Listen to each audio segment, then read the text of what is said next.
అందరం ఊహించినట్లే ఆఖరికి winner, runner కాదు మూడో పొజిషన్‌లోనే బయటికి వచ్చేసారు శివాజీ. ఇక ఆ విషయాన్ని జీర్ణించుకోక ముందే 'బిగ్ బాస్' బజ్ ఇంటర్వ్యూలో పాల్గొంటూ గీతూ రాయల్ అడుగుతున్న ప్రశ్నలకి ఎదుర్కొన్న సమయం కూడా ఆసన్నమైపోయింది. ఇక అందరి కోసం మాట్లాడుతూ మీకు హౌస్‌లో పల్లవి ప్రశాంత్‌ని మాత్రమే ఎందుకు సపోర్ట్ చేయాలనిపించింది? మరోవైపు అమర్‌దీప్‌ని ఎందుకు అలా తిడుతూనే ఉన్నారు? అంటే నేనెక్కడమ్మా తిట్టాను? మొత్తం సరదాగా మాట్లాడాను. నేనెప్పుడు సరదాగే ఉంటాను. ఐ యామ్ జోయల్ పర్సన్ అంటూ శివాజీ ఇస్తున్న ఆన్సర్‌కి అవునా మీరు జోయల్‌గా మాట్లాడుతున్నారా? లేదంటే ఎలా అనిపిస్తుంది ఆడియన్స్‌కనేది ఒకసారి మా వీడియో రూపంలో చూసేయండి అంటూ అమర్‌దీప్‌ని తిట్టిన ప్రతి వీడియోస్‌ని కూడా ఎంతో ఎక్స్‌పెక్టల్‌గా అయితే వీడియోస్‌ని ప్లే చేసి శివాజీ తాట తీసేసింది గీతూ రాయల్. అయితే అవన్నీ నా ఇంటెన్షనల్‌గా కాదు. అమర్‌దీప్‌తో ఎంతో జోయల్‌గా ఉంటాను. అందుకనే నేను అలా మాట్లాడుతూ ఉంటాను. ఆడితోనే కాదు ఇక ఎవరిని కూడా అంటూ ఉంటాను.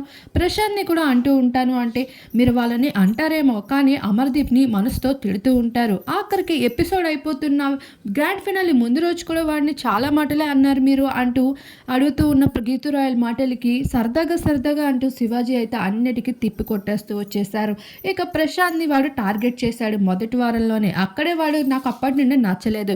ఒక నార్మల్ పర్సన్‌ని వాడు అలా టార్గెట్ చేయడం ఏంటి అనిపించింది. అక్కడి నుండి అమర్ పైన కాస్త నెగెటివ్ ఇంపాక్ట్ కలిగింది. అప్పటి నుండి వాడితో కొంచెం దూరంగానే ఉంటాను. పల్లవి ప్రశాంత్‌తో ఉన్నంత చనువుగా అయితే వాడితో ఉండను అంటూ శివాజీ కూడా తనదైన రీతిలో గీతూ రాయల్‌కి సమాధానాలు చెప్తూ వచ్చాడు. ఇలా బజ్ ఇంటర్వ్యూలో అయితే ఎంత సరదా మాటలు అనడానికైనా గీతూ రాయల్ మాటలకి ఇక తప్పించుకోలేక నిజాలైతే బయటికి కక్కేస్తూ కనిపించేశారు.